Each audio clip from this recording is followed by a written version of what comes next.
ओम नमो भगवते वासुदेवाय नमः। नमस्कार दोस्तों, स्वागत है आप सभी का हमारे यूट्यूब चैनल पावरफुल हिंदू धर्म में। आज हम आप सभी को गुरुवार व्रत कैसे करें, उसकी पूजा विधि, महत्व और कथा का रसपान कराएंगे। आइए जानते हैं गुरुवार व्रत के महत्व के बारे में। गुरुवार का व्रत बड़े ही फलदायी माना जाता है। गुरुवार के दिन श्री हरि विष्णु की पूजा का विधान है। कई लोग बृहस्पति देव और केले के पेड़ की भी पूजा करते हैं। बृहस्पति देव को बुद्धि का कारक माना जाता है। केले के पेड़ को हिंदू धर्म अनुसार बेहद पवित्र माना जाता है। बृहस्पतिवार के दिन भगवान विष्णु की पूजा की जाती है। आइए बृहस्पतिवार पर पूजन कैसे करें उसके बारे में बताते हैं। अग्नि पुराण के अनुसार गुरुवार का व्रत अनुराधा नक्षत्र युक्त गुरुवार से आरंभ करके लगातार 7 गुरुवार करना चाहिए। इस दिन प्रातः उठकर भगवान विष्णु का ध्यान कर व्रत का संकल्प लेना चाहिए। बृहस्पति देव का ध्यान करना चाहिए। इस दिन पीले वस्त्रों, पीले फलों का प्रयोग करना चाहिए। इसके बाद फल फूल पीले वस्त्रों से भगवान बृहस्पति देव और श्री हरि विष्णु जी की पूजा करना चाहिए। पूजा के बाद कथा सुनना चाहिए। प्रसाद के रूप में केले चढ़ाना शुभ माना जाता है, लेकिन इन केले को दान में नहीं देना चाहिए।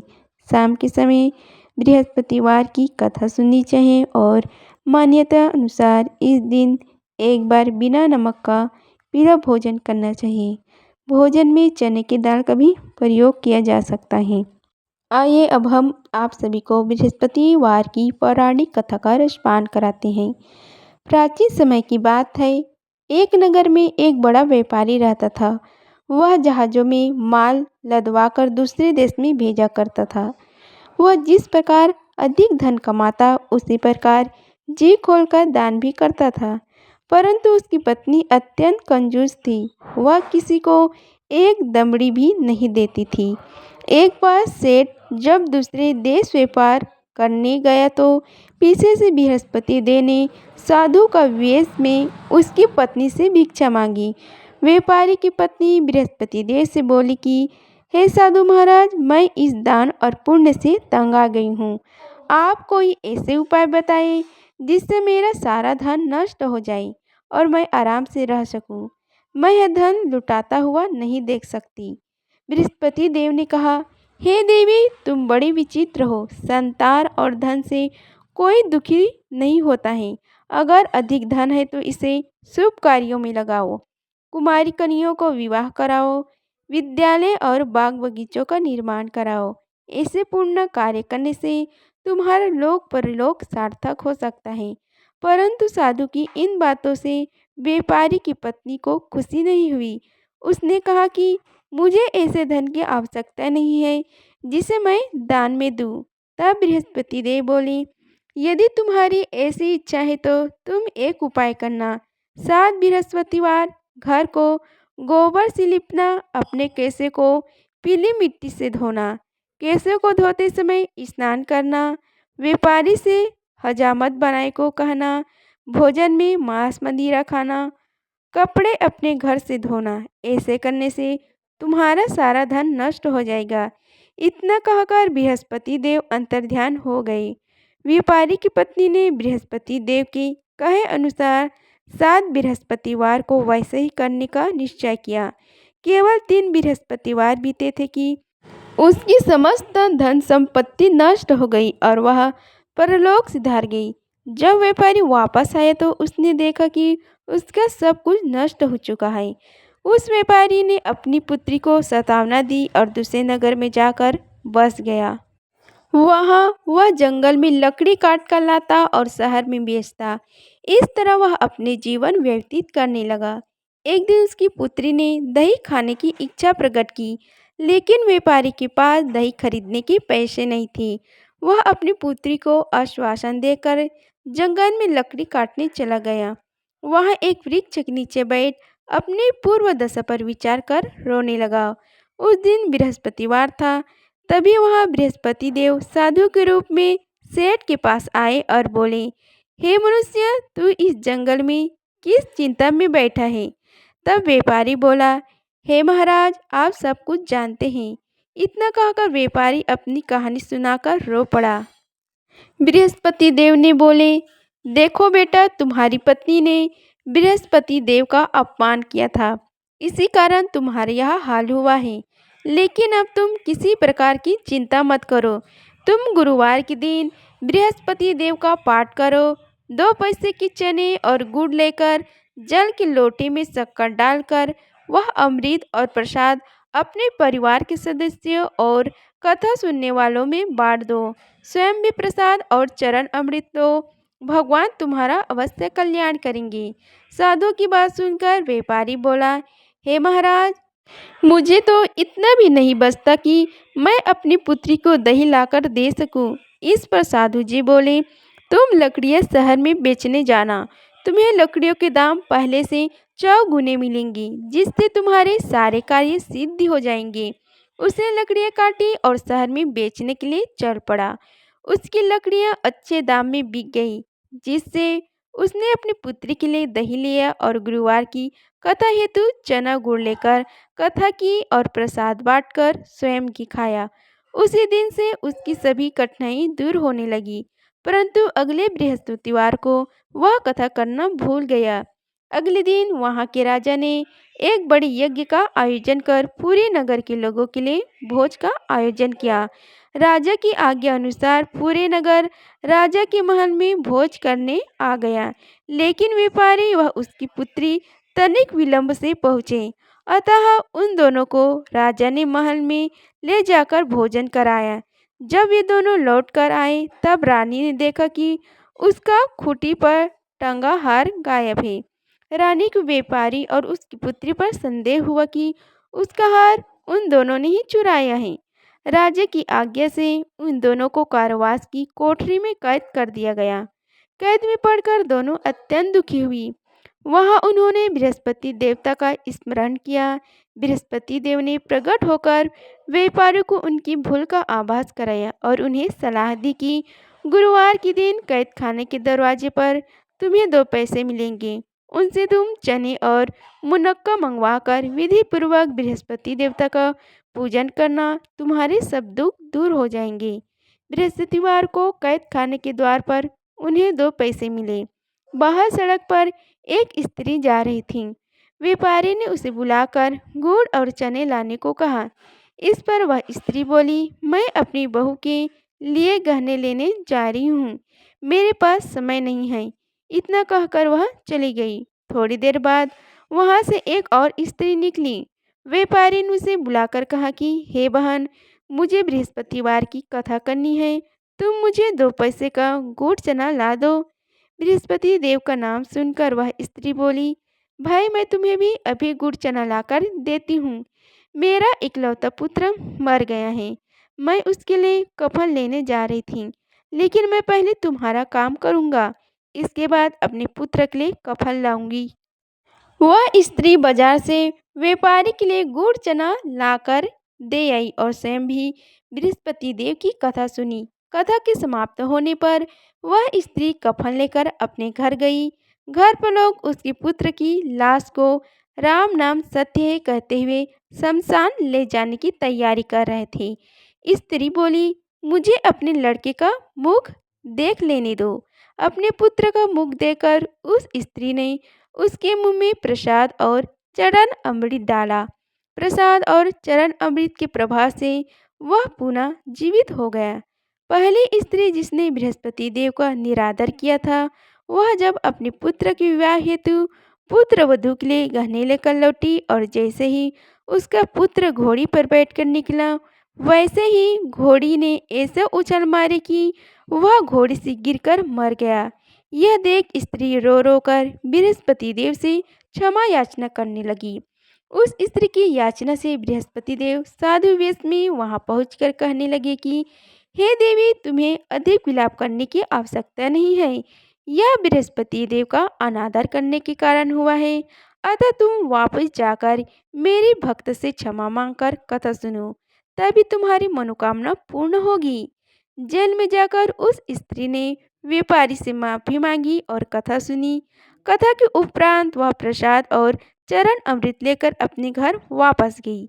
घर आकर उसने चरण अमृत अपने मृत पुत्र के मुख में डाला।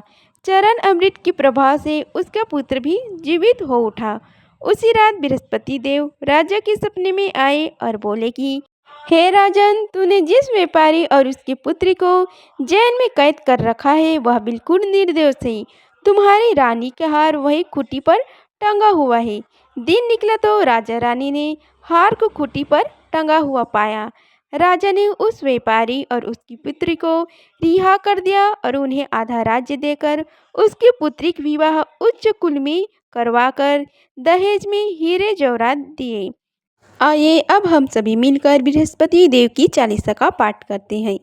दोहा। प्रणव प्रथम गुरु चरण, बुद्धि ज्ञान गुण खान, श्री गणेश सारथ सहित बसो हृदय में आन। अज्ञानी मति मंदमय, है गुरु स्वामी सुजान, दोषों से मैं भरा हुआ हूँ, तुम हो कृपा निधान। जय नारायण जय निखिलेश्वर, विश्व प्रसिद्ध अखिल तंत्रेश्वरी, यंत्र मंत्र विज्ञान के दाता, भारत भू के प्रेम प्रेनाता। जब जब हुई धर्म की हानि, सिद्ध आश्रम ने पठै ज्ञानी। सच्चिदानंद गुरु के प्यारे, सिद्ध आश्रम से आप पधारे। उच्च कोटि की ऋषि मुनि स्वेच्छा, ओ करन धारम की रक्षा। आपकी बारी, त्राहि त्राहि है धार पुकारी। मरुंधर प्रांत खटिया ग्रामा, मुल्त चंद पिता करे नामा। शेष शाही सपने में आए, मात को दर्शन दिखलाए। रूप देवी मातु अति धार्मिक, जन्म भयो शुभ 21 तारीख। जन्म दिवस तिथि शुभ साधक की, पूजा करते आराधक की। जन्म वृतांत सुनाए नवीना, मंत्र नारायण नाम करी दीना। नामी नारायण भव भय हारी, सिद्ध योगी मानो तनिधारी। ऋषिवर ब्रह्म तत्व से उर्जित, आत्मस्वरूप गुरु गोविंद वंदित। एक बार संसख भवन में, करी स्नान लगे चिंतन में। चिंता करती समाधि लागी, शुद्ध बुद्धिहीन भई अनुरागी। पूर्ण करी संसार की रीति, शंकर जैसे बने गृहस्थी। अद्भुत संगम प्रभु माया का, अवलोकन है विधि छाया का। युग युग से भव बंधन रीति, जहाँ नारायण वहीं भगवती। संसारिक मन हुए अति ग्लानि, तब हिमगिरि गमन की ठानी। 18 वर्ष हिमालय घूमी, सर्व सिद्ध गुरु पक्के चूमे। त्यागी अटल सिद्धाश्रम आसन, करम भूमि आए नारायण। धर गगन ब्रह्मांड में गूंजी, जय गुरुदेव साधना पूंजी। सर्वधर्म हित शिविर पुराधा, कर्म क्षेत्र के अतुलित योद्धा। हृदय विसाने शास्त्र भंडारा, भारत का भौतिक उजियारा। 156 ग्रंथ रचयिता, सिद्धि साधक विश्व विजेता। प्रेम लेखक प्रिय गुण प्रवक्ता, भूत भविष्य के आप विधाता। आयुर्वेद ज्योतिष के सागर, षोडश कला युक्त परमेश्वर। रतन परिखे विघ्न हरता, सन्यासी अनियंतम संता। अद्भुत चमत्कार दिखलाया, पारत का शिवलिंग बनाया। वेद पुराणे शास्त्र सब गाते, परमेश्वर दुर्लभ कहलाते। पूजा करे नित्य ध्यान लगावे, ओ नर सिद्धि आश्रम में जावे। चारों वेद कंठ में धारे, पूजनीय जन जन के प्यारे।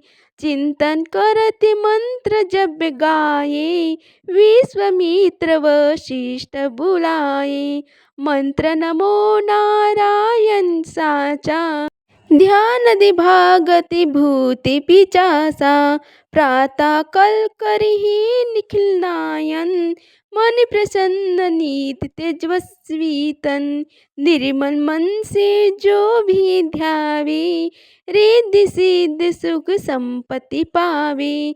पद करहि नित्य जो चालीसा, शांति प्रदान करहि योगीसा। अष्टोत्तर शत पाठ करत जो, सर्व सिद्धिया पावत जन सो। श्री गुरु चरण की धारा, सिद्धि आश्रम साधक परिवारा। जय जय जय जय आनंद की स्वामी, बारंबार नमामि नमामि। इति श्री बृहस्पति चालीसा संपूर्णम। आइए अब बृहस्पति देव की चालीसा का महत्व के बारे में जानते हैं। श्री बृहस्पति देव चालीसा का पाठ करने से सुख सौभाग्य में वृद्धि होती है। साथ ही श्री बृहस्पति देव की कृपा से सिद्धि बुद्धि ज्ञान विवेक की प्राप्ति होती है। श्री बृहस्पति देव चालीसा के प्रभाव से इंसान धनी बनता है और तरक्की करता है। वे हर तरह के सुख का भागीदार बनता है तथा उसे कष्ट नहीं होता। अगर आप सभी को हमारी वीडियो अच्छी लगी होगी तो वीडियो को लाइक कीजिए, चैनल को सब्सक्राइब कीजिए और कमेंट बॉक्स में ओम नमो भगवते वासुदेवाय लिखें। धन्यवाद। मिलते हैं अगले वीडियो में, तब तक के लिए जय श्री राधे कृष्णा।